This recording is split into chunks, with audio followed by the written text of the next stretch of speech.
दोस्तों, हम अपने आम जीवन में जितनी भी वस्तुएं इस्तेमाल करते हैं, चाहे वो कपड़ा हो, खाने-पीने की चीज़ें हों, दवाइयाँ हों या कोई और प्रोडक्ट, हर एक चीज़ किसी न किसी फैक्ट्री में कहीं न कहीं बनाई जाती है।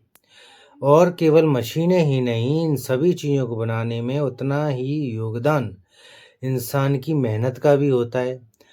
अब सवाल ये उठता है कि क्या इन मेहनतकश लोगों की मेहनत का इन्हें सही हक मिलता है? क्या इन लोगों के लिए जो कानून बनाया जाता है, उस कानून का इन्हें फ़ायदा मिलता है? तो इसका स्पष्ट सा जवाब है नहीं। सबसे पहले समझते हैं कि कानून क्या कहता है।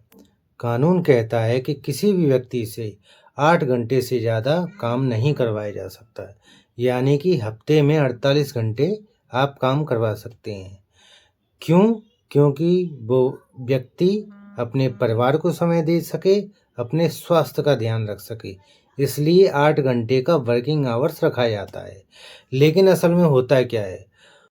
होता ये है कि फैक्ट्रियों में कर्मचारियों को 10 से 12 घंटे काम करवाया जाता है और इन बढ़े हुए घंटों का ना तो कहीं कोई लेखा-जोखा होता है, ना ही कोई पूछने वाला होता है। कानून कहता है कि यदि किसी व्यक्ति से 8 घंटे से ज़्यादा काम कराया जाता है, तो उसे दुगनी दर से भुगतान किया जाएगा।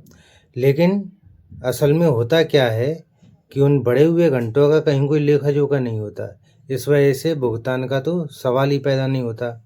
दरअसल इस सब के पीछे लेबर इंस्पेक्टर भी उतना ही जिम्मेदार है जितना कि एक फैक्ट्री का मालिक, क्योंकि ये लेबर इंस्पेक्टर कभी भी अपना काम ईमानदारी से नहीं करते। कभी कभार अगर ये किसी फैक्ट्री में निरीक्षण के लिए चले भी जाते हैं, तो वहाँ से खाना पूर्ति करके वापस आ जाते हैं और साथ में लेकर आते हैं वहाँ से मिली हुई दान दक्षिणा। जी हाँ, जब तक कानून सख्ती से लागू नहीं होगा, उनको बनाने का कोई फ़ायदा नहीं है। दोस्तों, ये वीडियो किसी सरकार के खिलाफ नहीं है, किसी पार्टी के खिलाफ नहीं है। ये उन लोगों की आवाज़ है जिनकी आवाज़ कभी नहीं सुनी जाती। एक आदमी आज की महंगाई में 10 से 12 हज़ार रुपये में काम करने के लिए मजबूर है। ये हमारे देश की स्थिति है।